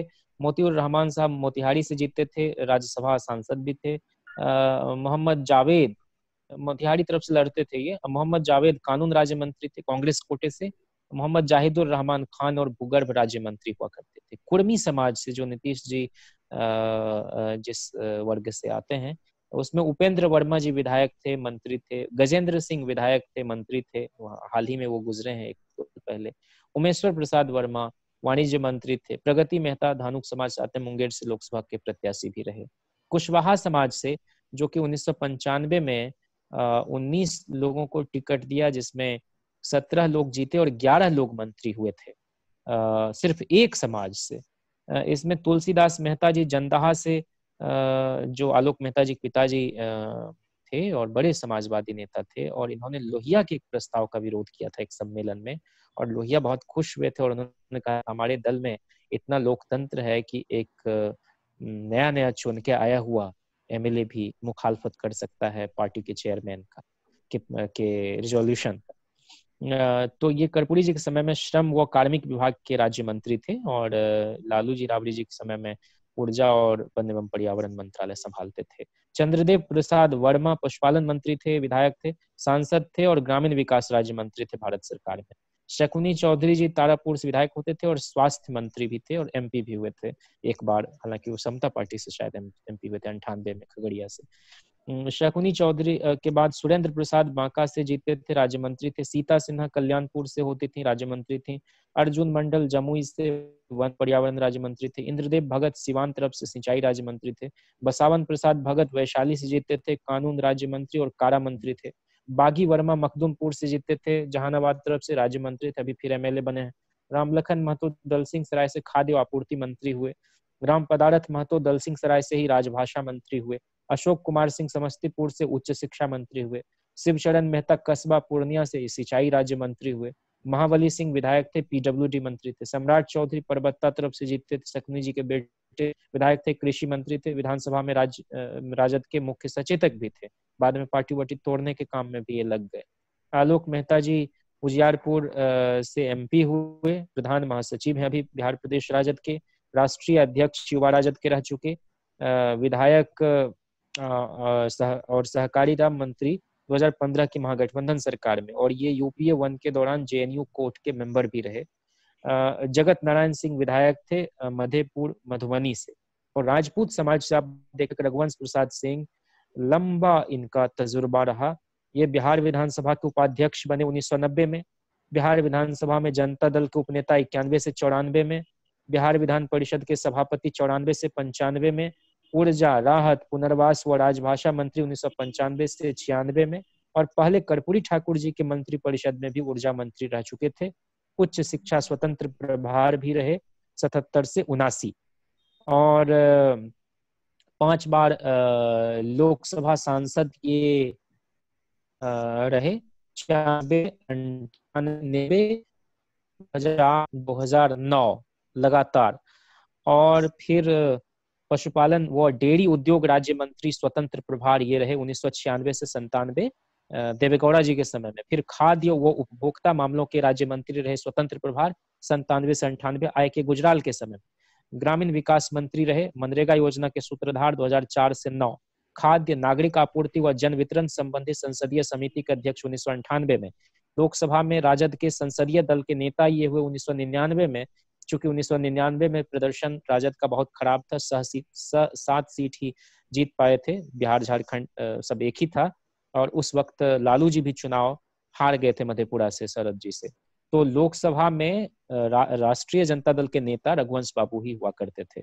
और जल संरक्षण व प्रबंधन संबंधी संसदीय फोरम के उपाध्यक्ष भी ये 1999 में बने। जगदानंद सिंह जी ये 6 बार विधायक रहे। जल संसाधन, ऊर्जा, पर्यटन, उद्योग, खनन, वन एवं पर्यावरण, लघु सिंचाई व विश्वसूत्री कार्यक्रम क्रियान्वयन मंत्री रहे। 1 बार ये सांसद रहे 2009 में, और अभी राजद के बिहार प्रदेश के अध्यक्ष हैं। हरिकिशोर सिंह सांसद होते थे शिवहर से, और विदेश राज्य मंत्री थे ये वीपी सिंह जी के कार्यकाल में, जनता दल ही उस वक्त हुआ करता था। अशोक कुमार सिंह विधायक और कला एवं संस्कृति मंत्री, पर्यटन मंत्री थे, ये आपके सहरसा तरफ से जीतते थे। सीताराम सिंह जी विधायक थे, परिवहन, खनन, पशुपालन व मत्स्य मंत्री, सांसद भी थे। नरेंद्र सिंह विधायक थे, स्वास्थ्य व परिवार कल्याण मंत्री। जब 9 एमपी के साथ पार्टी चला रहे थे लालू जी, तो 9 मंत्री के साथ सरकार चला रहे थे, तो 1 मंत्री ये नरेंद्र सिंह भी उस वक्त थे। वशिष्ठ नारायण सिंह जी जो अभी जदयू प्रदेश अध्यक्ष हैं, ये भी श्रम कल्याण मंत्री थे लालू के समय में। विक्रम कुंवर विधायक, राज्य मंत्री। राघवेंद्र प्रताप सिंह विधायक, गन्ना विकास, गृह व कारा मंत्री। ये शायद अभी बीजेपी से ये एमएलए हो गए बक्सर तरफ। सुनील सिंह विधान परिषद, ये 2020 में बने हैं। अवधेश सिंह विधायक, पशुपालन मंत्री, महागठबंधन सरकार में कांग्रेस कोटे से 2015 में। राजेश सिंह विधायक, परिवहन राज्य मंत्री। वसंत सिंह विधायक, भवन निर्माण राज्य मंत्री। ये तो राजपूत समाज की बात हुई। कायस्थ समाज, जिनकी बड़ी भागीदारी बिहार में होती थी, के बी सहाय जी मुख्यमंत्री हुआ करते थे। आज चाहे लाख उसमें काबिल आदमी हो, उस समाज के किसी व्यक्ति को पॉलिटिकली राजनीतिक दलों ने इस लायक समझना छोड़ दिया है कि इनको सत्ता में भागीदारी दी जानी चाहिए।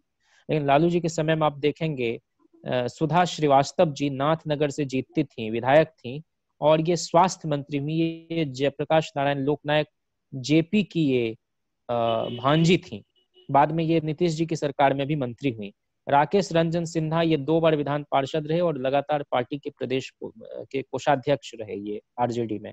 विनोद श्रीवास्तव लोकसभा प्रत्याशी रहे। ब्राह्मण समाज की अगर हम बात करें तो शिवानंद तिवारी जी विधायक रहे, आबकारी मंत्री रहे, लोकसभा में प्रत्याशी रहे। रघुनाथ झा जी विधायक रहे, संसदीय कार्य, स्वास्थ्य, सांस्कृतिक वित्त, लोक स्वास्थ्य अभियंत्रण व खाद्य आपूर्ति मंत्री रहे, सांसद रहे, और यूपीए 1 में भारी उद्योग व लोक उद्यम राज्य मंत्री हुए। रामविलास शर्मा विधायक थे, भवन निर्माण मंत्री थे। सरोज दुबे लोकसभा और राज्यसभा सांसद हुई, राष्ट्रीय अध्यक्ष थी महिला प्रकोष्ठ राजद की। रूपनारायण झा विधायक थे, सिंचाई उपमंत्री थे। मनोज झा राज्यसभा सांसद अभी हैं। रविंद्रनाथ मिश्रा जी ग्रामीण विकास और वाणिज्य कर राज्य मंत्री, कांग्रेस कोटे से। विजय शंकर दुबे वयस्क शिक्षा मंत्री, कांग्रेस कोटे से। भूमिहार समाज से आप देखेंगे तो अखिलेश प्रताप सिंह विधायक थे, स्वास्थ्य राज्य मंत्री थे, सांसद हुए, खाद्य भंडारण राज्य मंत्री भी थे आपको यूपीए 1 में। रामजीवन सिंह जी विधायक थे, पशुपालन मंत्री थे। चारा घोटाला का जो मामला आया था जिसमें जांच के आदेश लालू जी ने दिए थे, उसको उजागर करने का काम इन्होंने किया था। वैद्यनाथ पांडे जी विधान पार्षद थे, उद्योग मंत्री थे बिहार में। गिरिजा पांडे जी लोकसभा सांसद थी, सदस्य थी बीपीएससी की। दिलीप कुमार सिंह जो मोकामा वाले अनंत सिंह हैं, इनके अपने भाई भाई थे थे शायद। जी। और ये विधान पार्षद रहे, विधायक रहे, और राहत व पुनर्वास राज्य मंत्री थे राबड़ी जी के समय में। अमरेंद्र धारी सिंह जी अभी राज्यसभा में एमपी हैं। वीणा शाही जी सहकारिता मंत्री थी कांग्रेस के कोटे से। विश्व मोहन शर्मा जी उद्योग मंत्री थे कांग्रेस कोटे से। तो इसलिए इस राष्ट्रीय जनता दल का जो चरित्र और स्वरूप है वो हमेशा से सर्वसमावेशी रहा है।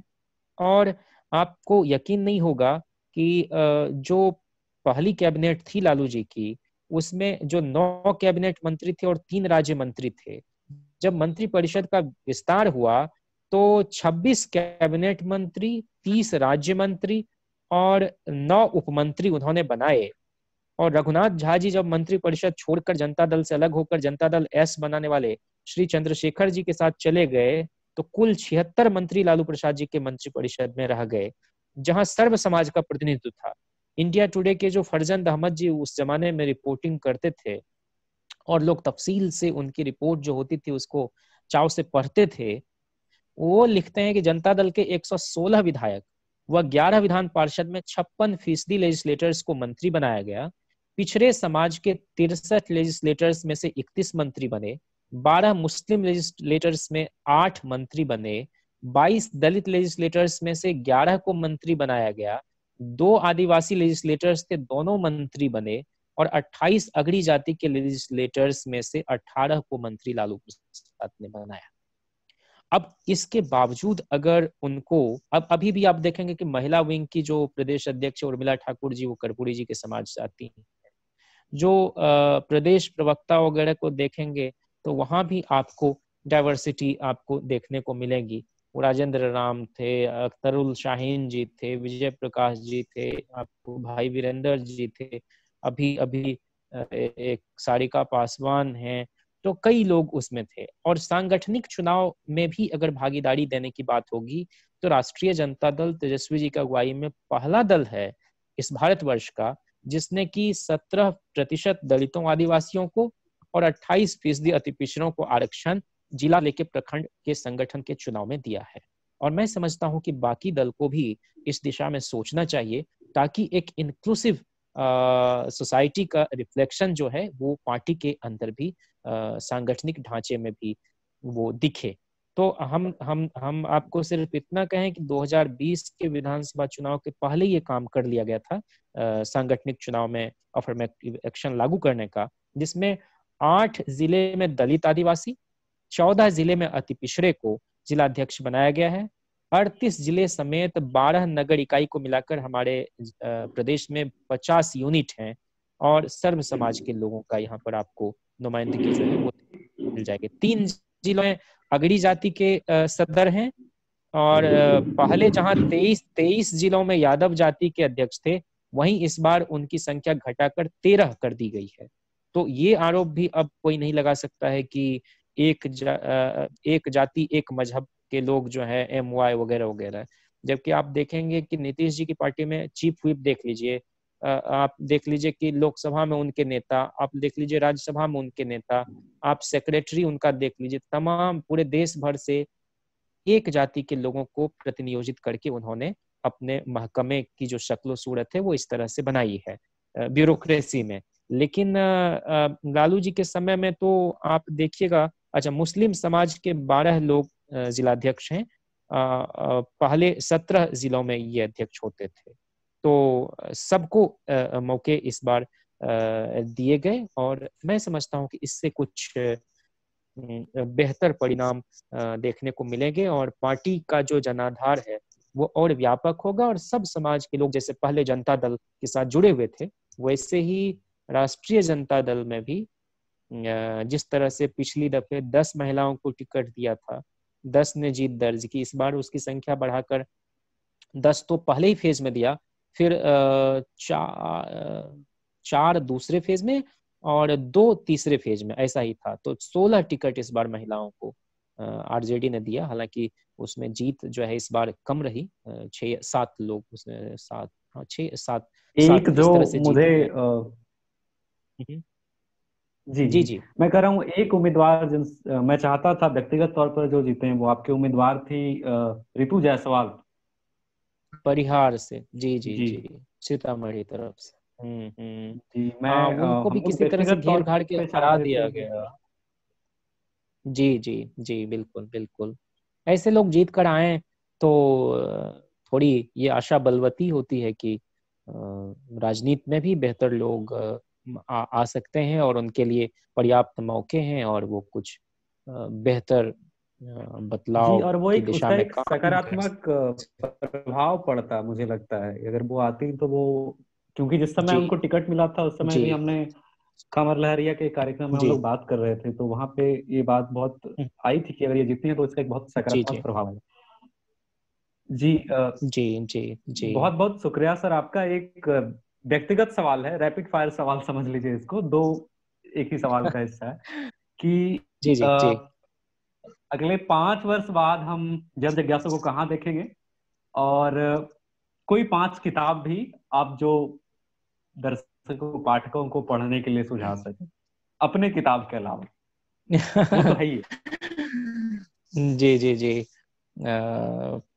एक तो पहले मैं किताबों की बात कर लूं कि वो 5 किताबें। एक तो लोहिया की जीवनी जरूर पढ़नी चाहिए जो इंदुमती केलकर जी ने लिखी है और जिस पर आशीर्वचन जयप्रकाश नारायण ने भी दिया, और 78 में बल्कि, और दादा धर्माधिकारी ने उसकी प्रस्तावना वगैरह लिखी। तो यह किताब अनामिका प्रकाशन से ही है और 250 रुपये इसकी कीमत है। तो सस्ती किताब है एक तरह से उस लिहाज से देखें तो। और ये आपको 520 पन्नों की किताब है और इसमें लोहिया जी के जीवन से जुड़े हुए उनकी शैली, उनकी उग्रता और उनके विरोधियों को एक तरह से आपको लगेगा कि उकसा दे रहे हैं लड़ाई के लिए, लेकिन अंदर से वो तो बहुत सरल स्वभाव के थे। वो मानव मात्र के कल्याण के लिए काम करने वाले आदमी थे, लेकिन उनकी शैली, उनका लहजा, उनका डिक्शन, उनका सिलेक्शन ऑफ वर्ड्स, ये कुछ इस तरह के होते थे कि आपको कुछ बदलाव के लिए एकदम कैटलिस्ट तरह वो काम करते थे। ये एक किताब है जो मैं समझता हूँ पढ़नी चाहिए। एक The Story of Philosophy Will Durant की किताब है जिसमें जो सब फिलोसफर्स इस दुनिया के हुए हैं मैं भी एक तस्वीर देख रहा था इंस्टाग्राम पे, मुझे लगता है जी आप जी जी तेजस्वी जी को एक किताब भेंट कर रहे थे। जी जी जी। और इसके इतर एक किताब जो है वोल्गा से गंगा, यही है ना? राहुल संस्कृतायन राहुल की जो किताब है। सांकृत्यायन की। तो गंगा से वोल्गा, वोल्गा से गंगा, जो देख लीजिएगा आप ना। वोल्गा से तो जी जी जी, वह वोल्गा से गंगा है वोल्गा सर। से गंगा, जी जी जी जी। तो मैं ठीक था, तो ये किताब भी जरूर पढ़नी चाहिए। संस्कृति के 4 अध्याय दिनकर की मैं समझता हूँ जरूर पढ़नी चाहिए। और कितनी, 4 किताबें हो गई? चार तो आपने बता दी, एक आखिरी बताएं। 4 बता। और जिनको भी इंस्टीट्यूशन बिल्डिंग में दिलचस्पी है और जो यूनिवर्सिटी से जुड़े हुए हैं, वो ये किताब जरूर पढ़ें कि कैसे एक इदारा कायम होता है, कैसे डिबेट हुआ था, कैसे उसमें डीएस कोठारी वगैरह की रिपोर्ट थी, कैसे आप देखेंगे कि उस वक्त पार्लियामेंट के अंदर लोग बहस कर रहे थे कि भाई एक इंस्टीट्यूशन बनाया जाना चाहिए जिसका आउटलुक कुछ ऐसा हो जहाँ टीचर्स के रिक्रूटमेंट वगैरह का प्रोसेस बहुत स्टैंडर्ड हो। वो JNU the making of university, professor Rakesh Batabyal की हार से वो किताब आई है। ये किताब भी पढ़ने लायक है। और अगर थोड़ी रियायत आप मुझे दें तो एक जाकिर हुसैन साहब की किताब है शिक्षा। जी जी बिल्कुल। ये किताब लाइब्रेरी में मिल जाएगी, किसी भली लाइब्रेरी में। इसको मतलब हर हाल में पढ़ा जाना चाहिए। उसमें उनका वह संबोधन भी है जो वो एक काशी विद्यापीठ के दीक्षांत समारोह में जाकर उन्होंने दिया था, और बहुत कायदे का की वह तकरीर थी। तो ये फिलहाल तो ये मैं कहूँगा कि ये कुछ किताबें पढ़ी जाएं। और अगर किन्हीं को फिक्शन में रुचि हो तो कई चांद थे सरे, ये आप पढ़ सकते हैं, शमसूद शमशुल अमर इस्लाम साहब। फारूकी जी। हाँ सॉरी, शमसुर रहमान फारूकी जी की ये किताब है। और इसका इंग्लिश तर्जुमा भी है ना? जी जी जी, अंग्रेजी में भी है ये। द मिरर ऑफ ब्यूटी है कुछ इस तरह से, है ना। तो वो जी लेकिन ये हिंदी वाला या फिर उर्दू वाला जो ओरिजिनल टेक्स्ट है वो बहुत सुंदर है ना। और पढ़ने के लिए जिनको बाकी तरह के साहित्य और घूमने घामने का शौक है, पूर्वोत्तर के बारे में थोड़ा बहुत जानने का, तो वो लोग अनिल यादव का यह भी कोई देश है महाराज भी देख सकते हैं। तो किताबें कई हैं फिलहाल तो आपने 5 कही तो मैंने 1-2 उसमें बढ़ा दी। जहाँ जी। तक और सवाल है एक कि जो मैं 5 साल। जी जी। क्या हम जयंत गिल को राष्ट्रीय राजनीति के एक बड़े परिप्रेक्ष्य में देख पाएंगे? जहाँ तक यह एक प्रश्न है सवाल कि 5 साल मैं बाद। बताऊंगा ये सवाल किनका है आखिर में, कि ये सवाल जी जी। दरअसल हमें भेजा गया है। हमारे एक मित्र हैं दिल्ली में, वो आपके पहली प्रेसिडेंशियल डिबेट को जब देख रहे थे तो उन्होंने जी कहा जी। कि ये आदमी है जिसको देखने के बाद मुझे लगता है अब मैं भी पॉलिटिक्स करूंगा। क्या बात है। तो ये तो जर्रा नवाजी, जह नसीब। तो अब मैं ये कहूँ कि 5 साल बाद मैं को वहीं देखना चाहता हूँ जहां मैं अपनी पार्टी को देखना चाहता हूँ। अगर मेरी पार्टी 5 साल के अंदर अपने जनाधार को बढ़ाने में सफल रहती है और जनता का समर्थन उसे मिलता है, और जिस शिद्दत और जिस मोहब्बत के साथ बिहार के लोगों ने हमारे अजीज लीडर तेजस्वी जी के प्रति अपना भरोसा जताया और उनके उस एजेंडे को अपना समर्थन दिया, जिसमें मुद्दों पर आधारित राजनीति करके भी अपनी पार्टी की नीतियों, अपने पार्टी के प्रोग्राम और अपनी आइडियोलॉजी को लेकर जनता को आश्वस्त किया जा सकता है, उसको उन तक अपनी बातों को कम्युनिकेट किया जा सकता है। उससे ये भरोसा बड़ा मजबूत हुआ है हम लोगों का कि बगैर विद्वेष की राजनीति के, बगैर प्रतिक्रियावादी राजनीति के, या बगैर किसी को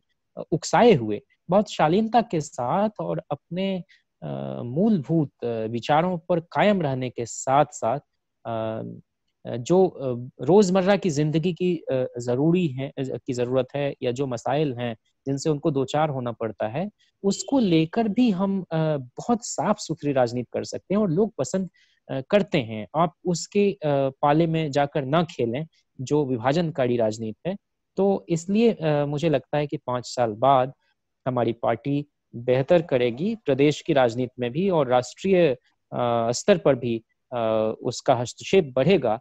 और अगर हमारी पार्टी अच्छा करती है तो जाहिर सी बात है कि हमारे नेता मेरे जैसे व्यक्ति का भी ख्याल रखेंगे। हमारी पार्टी हमें जो भी भूमिका देगी वह हमारे मिजाज, हमारी दिलचस्पी और हमारी कार्यक्षमता को देखकर तदनुरूप कोई भूमिका वो तय करेगी। मुझे इस बात का यकीन है, और मैं किसी हड़बड़ाहट में नहीं हूँ। मैं ये समझता हूँ कि लिंकन अगर कई बार शिकस्त खाने के बाद भी अपनी भूमिका बखूबी निभा सकते हैं, तो यहाँ तो no man is an island वाली बात है, और कोई भी आदमी आदम कद नहीं है जैसे।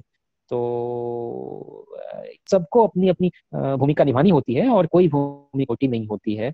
अगर मैं आपसे यह बात कर रहा हूँ तो मैं समझता हूँ कि ये इतने वर्षों में जो कुछ ठोकरें खाई हैं, जो कुछ सीखा है, समझा है, जो कुछ गलतियां की हैं, वो सब कुल मिलाकर बहुत सारे लोगों के स्नेह, मोहब्बत और अपनत्व के चलते एक व्यक्तित्व बनता है। वो अच्छा बुरा जैसा भी है, उसमें बहुत सारे लोगों का रोल होता है। पार्टी भी बहुत सारे लोगों के प्रयास से बनती है, चलती है। और हमारी पार्टी को तो कोई अडानी अंबानी के रहमो करम पर चलने के लिए कभी बाध्य नहीं होना पड़ा है। तो उस मजबूरी और बेबसी का शिकार तो नहीं रही हमारी पार्टी। तो ये गरीबों के लिए, गरीबों द्वारा स्थापित गरीबों की पार्टी है। गरीबों के नेता ने इसको सींचा है और आज वो जेल में है। उनके कई तरह की बीमारियों का वो सामना कर रहे हैं। कई बार बहुत दुखद खबर आती है किडनी वगैरह से जुड़ी हुई। तो मैं उनकी सेहत की कामना करता हूँ, और मैं समझता हूँ कि वो हमारी आबरूए सियासत हैं, जिन्होंने हम जैसों को दंगाई बलवाई की टोली में नहीं परिणत किया है, बल्कि एक संजीदा नागरिक कैसे बने रहा जा सकता है इसके लिए वो अपनी तकरीरों के जरिए भी लगातार एक सेंसिटाइजेशन करते रहे हैं और उसकी बहुत ज़रूरत है, हर बार इस बात को दोहराए जाने की ज़रूरत। तो मूलतः हमारी जो समाजी परवरिश हुई है घोड़े अलाव के पास बैठकर घर में बड़े बुजुर्गों से कुछ बातें जो तो उनके अपने बैगेज रहे हैं और उन जीवन मूल्यों में कई तरह की बहुत प्रॉब्लमेटिक बातें भी होती थी। तो यह बताना बहुत जरूरी है कि हमारी आइन जो है उसकी मूल भावना क्या है, इंसानियत का मर्म क्या है और सारे मजहब को मानने वाले जो मतावलंबी हैं उनके साथ भाईचारा बिरादराना कायम करके कैसे हम चलेंगे तो यह समाज भी महफूज रहेगा, यह देश भी तरक्की करेगा और हम लोग बहुत एक आपस में कुर्बत महसूस करेंगे, आत्मीयता महसूस करेंगे और मन और दिल जब बहुत खुश होगा तो हम बेहतर काम कर पाएंगे। तो इसके लिए भी बहुत ज़रूरी है कि हमारे नेता स्वस्थ होकर बाहर आए, जल्द बाहर आए और न्यायिक प्रक्रिया के मकरजाल से वो अगर निकल पाते हैं तो कुछ और वो योगदान समाज को बनाने में, सियासत में भी वो दे पाएंगे। तो यही मेरी कामना है। जी, बहुत बहुत शुक्रिया जैन जिज्ञासु को आप सुन रहे थे। राजनीति के गुणदोष से इतर जैसा बात जैन जिज्ञासु ने कहा कि इंसानियत के मर्म की बात होनी चाहिए, मजहबी लकीरें नहीं खींची जानी चाहिए। जिस देश में हम रहते हैं वो देश कई पीढ़ियों से बना हुआ चला आ रहा एक देश है जिसकी एक अपनी तहजीब है, इसकी तहजीब में एकता है, सामाजिक संस्कृति है। राहुल सस्तान की आपका जिक्र किया जैन जिज्ञासु ने, आप पढ़िए, ऐसे लोगों को सुनिए। इनकी कहानी खगड़िया से लेकर दिल्ली तक की एक प्रेरणा है। ऐसी कई कहानियां हम बिहार के इस विशेष बातचीत में लाते रहेंगे। बहुत बहुत धन्यवाद। शुक्रिया। शुक्रिया। नमस्कार।